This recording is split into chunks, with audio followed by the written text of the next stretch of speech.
Welcome back to Medical Monday. We are coming up on 7:30. If you're just joining us, thank you so much. I'm Carrie Sharp along with Dr. David Gnewikow from Advanced Hearing Solutions in Mount Juliet. We are talking about hearing issues and hearing loss, and we have Linda on the phone. Linda, thank you for calling in with your question tonight. Go ahead. Go ahead, Linda. I'd like to know if the over-the-counter remedies for tinnitus are effective. That's an excellent question, Linda. So, in short, the answer is no.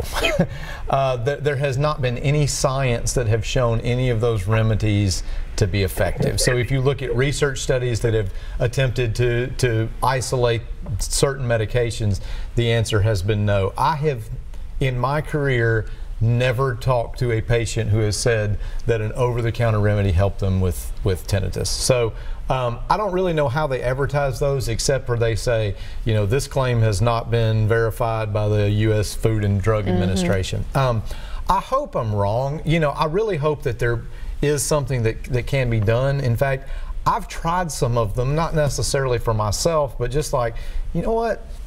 If this will just help a little bit, I could maybe recommend it to our patients. But unfortunately, I don't think there's any scientific evidence that any of those are effective. All right, Linda, thank you for calling in with your question. You've said you've tried them. You've had tinnitus. You have a hearing aid, and a lot of folks who maybe have not joined us before aren't noticing it, which is a great thing because some people worry about wearing a hearing aid and it being noticed. Sure. Can you tell us how hearing aids work? Okay, so we talked a little bit about hearing loss earlier. For those of you who are just joining us, you missed a great lecture on the anatomy of hearing. But hearing loss basically takes away our ability to hear certain sounds. Not everything, for most people. So most people, I think some people who might be naive in terms of hearing loss think, well, somebody with hearing loss just can't hear anything. Everything is soft to them. You have to yell at them. That is not what hearing loss is most of the time. Most of the time, hearing loss is I can hear some sounds pretty well, but I lose my ability to pick up certain frequencies or pitches. And the most common is that we lose high frequency sounds. So if you or somebody watching the show or one of your family members say, well, I can hear fine, I just struggle to understand some people, or people mumble, or I can understand male voices better than female voices, or I can hear the words just aren't clear. Usually that's a sign of high frequency hearing loss, because when we lose high frequencies, we lose consonants. S's, T's, K's, F's, CH, SH, all those things that you news folks know how to say very clearly. Sometimes. You might say them very clearly, yet if I have a high frequency hearing loss, I don't know whether you said fit with an F or sit with an S, because I did not hear that high pitch. I have a lot of people, they don't talk about you, Carrie, but they'll say, I can understand the male commentator on the news, but that woman just mumbles. And of course that's not you, right? Sure. But that's not. News anchors don't mumble, or they wouldn't keep their jobs very long. It's that a female voice has more high frequency information, which makes it harder for somebody to hear. Okay, sorry, I'm coming back to your question. You asked about how hearing aids work. The reason I went through that long explanation is I think people think of hearing aids as I need to turn everything up. Right. That is absolutely not what we need to do with hearing aids. Hearing aids do not need to be loud. Hearing aids restore hearing in the ranges or the range that person has difficulty. So if I see a patient who just has hearing loss for high frequency sounds, we let the low frequencies pass normally. They use their natural hearing. We amplify or bring back into their audible range those high pitches so that they can hear those S and TH and F sounds that they didn't hear before. Hearing aids can be extremely complicated to explain because there's so much that they do, but basically just the very basics is we are trying to add back in the specific sounds that they're missing. We are also trying to control loudness. So again, hearing aids are not loud. If somebody shoots a gun next to you wearing a hearing aid, it's going to be loud, but it's not going to be louder than it would be without, because the hearing aid has something called compression. And we set up those parameters. So I set them so that you can hear a soft, female voice better, but though that a rock band is not any louder than what it already is. So it's about matching the hearing aid to the prescription, and then it's about controlling loudness to keep sounds comfortable. You just said a word that I wanted to touch on it. Hearing aids are not one size fits all. Absolutely. Everybody has their own prescription. Correct, correct. So I could spend the rest of our 25 minutes, however long we have, talking about that. I had a gentleman in my office this morning, I start many stories on this show like that, who said, well, you know, I bought some of those online or on the TV commercial, and it cost me $800 because they're a lot cheaper. And he said, I just couldn't wear them. They hurt my ears and nothing was comfortable. Why didn't those work for me? And the analogy that I use is, if I went to a drugstore and I got some glasses, would they help me? Well, they probably would if I just had a really mild vision loss, or if I'm just starting to lose my ability to read, and I bought some cheaters that help me do that a little bit. But if I have a significant vision impairment, I'm not going to buy Walmart glasses. Sorry, Walmart. I'm not going to buy glasses at the drugstore because that's not going to solve my problem. And there are hearing aids that are marketed, or they're not called hearing aids, they're called personal assistive devices because they can't call them hearing aids technically, that are sold online or that are sold on television that say, oh, this is going to help your problem, and it costs a third of what, you know, normal hearing aids would. And I'm not saying that those don't help anybody. They probably do help some people with milder hearing losses. But as this gentleman explained, and I had 2 more last week tell me the same thing, I bought these and it was just completely of zero help to me because they weren't fit to the prescription. That is the most important part of anything I can teach anybody about hearing aids, is how the hearing aids are fit and adjusted to an individual hearing loss, as well as the individual's lifestyle, because 2 different people with the same hearing loss, one of them might be a drummer in a band, the other one might be a librarian. They have very different listening needs. But it is the customizing both of the prescription as well as to the lifestyle that's really what makes hearing aids work. And I'm sorry, go ahead. I want to ask you that in just a second, but I do want to get to Benita, who is on the line. Oh, Benita, sorry, I talked too much. Benita, go ahead with your question. Yes, I have a question about, like, the cold air makes my ears hurt. I get pressure, like I talk loud, and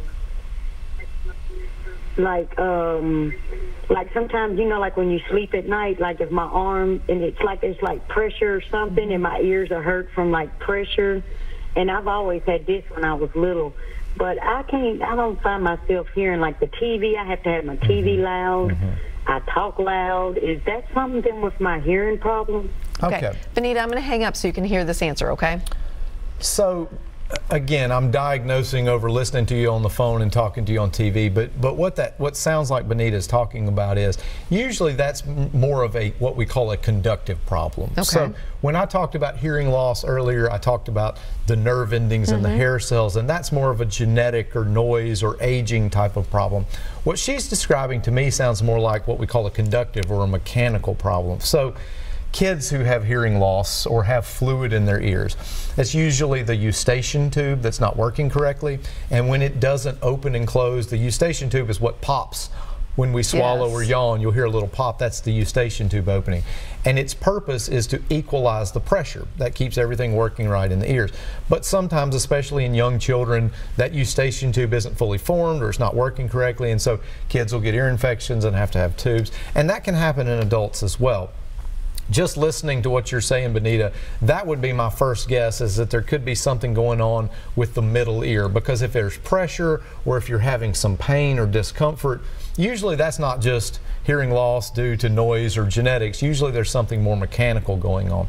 So my recommendation would be one of 2 things. Certainly it's worth having a hearing test, because if you go to an audiologist, they can test and say, okay, is this it? Number 1, is there any hearing loss? Number 2, what type of hearing loss is it? And is there something that can be medically treated? Or seeing a ear, nose, and throat specialist, an ENT or otolaryngologist is the technical term for that. They are more specialized in physical problems with the ear, treating the pressure, treating pain, something along those lines. I hope that helps. Yeah, great tips there. Let's jump back into the fitting the prescription. How do you get that prescription? Tell me what happens. Okay, so the first thing that happens is we have to do a hearing test. So in order to know what your prescription is, I keep using the vision analogy, but it makes sense. We have to test people's vision to know what their prescription is. We test hearing. We test at all of those different pitches or frequencies, like I was talking about a minute ago, to determine, okay, what do I need to give you back? What do you already hear well? What is your tolerance for loudness? How do you hear in background noise? All of that kind of goes into how we are going to fit that hearing aid. Once we do that, we generate a prescription. Then when we fit hearing aids, we measure it, and we use something that's called a probe microphone system. So this sounds terrible, but we actually put a microphone inside the person's ear and put a hearing aid on top of it. It's a tiny little tube. You can't even feel it in there. But that lets me know, okay, what is this person actually hearing? What is coming through this system? What is coming out at their eardrum? That's really where the prescription comes in. And quite honestly, a lot of times when I see patients who have been frustrated in the past with they bought hearing aids somewhere and they never really worked for them, or bringing dad in and says, I bought 3 pairs of hearing aids and these have never worked. Usually it's because that prescription was never measured and never fit. And I'll sit down with somebody and kind of go through this test, and they'll say, well, I've never had this test done before. What are you doing? Well, I'm measuring what you're really hearing, rather than saying, well, Carrie, how does that sound to you? Not that that's not important, but it's also important to have an objective measurement of what that hearing aid is doing at each individual frequency, so that I know that I'm giving people back what they really need. And you retest it when you have that hearing aid, right? Exactly. Yeah. So that test is done with the hearing aid in, so we know, and we test them for voices and speech, and I can make your wife or husband talk, and we can listen with all these different signals, and we can measure how that hearing aid is processing those sounds. And then again, you encourage people to get out, live life, and see how they are, and come back in 30 days and let's talk. Absolutely. In fact, we normally bring people back after 2 weeks, and almost always after 2 weeks, there are usually lots of positives, and there are usually several things that they say, okay, these 3 things have been good, but can we work on this particular environment, or this is bugging me a little bit. And that's kind of that fine-tuning process that we do during the trial period. But it really doesn't end there. I mean, today I probably saw 5 people who've been wearing hearing aids for a long time. They come back and have another hearing test. Their hearing has changed a little bit, and we are reprogramming to a new prescription the same hearing aids that they already had, but we're reprogramming those to a new prescription. And what I hear you saying is that hearing aids do not stop hearing loss. Can they slow it? I struggle to say that. I mean, there's a little bit of evidence that there is some preventative factor in wearing hearing aids, but there's not enough science to where that's something that I really want to stand on. I have seen advertisements that say, you know, if you don't get these hearing aids, you're going to lose your hearing. I don't really buy into that either. I certainly think we'll go back to what we started in the very beginning of our conversation. There is so much to continually stimulating the mind, the brain, keeping those language centers active in the brain. I think there are some very positive effects. But I also don't think I can say, if you buy these hearing aids today, you know, we're not going to see any progression of hearing loss, because that still can happen. And if somebody has hearing aids that they like and seem to be doing well with, how often should they have those check-ins? So we like to check people at least once a year. And if nothing else, just to check and clean, and there's parts that need to be replaced, and make sure that everything is working appropriately. I like to do another test, because unfortunately, as time goes on, hearing does tend to kind of inch down, as we've talked about. And so we can reprogram them, change their prescription, bump things up, but at least once a year I like to do that. All right, we're going to take a quick break. When we come back, I want to talk about the cost of hearing aids. I know that prohibits a lot of people from just walking in the door. Sure. So we'll just talk about that when we come back, and we'd love to take more of your questions. We've had some great calls tonight. 615-737-PLUS is the number to call. We're coming right back.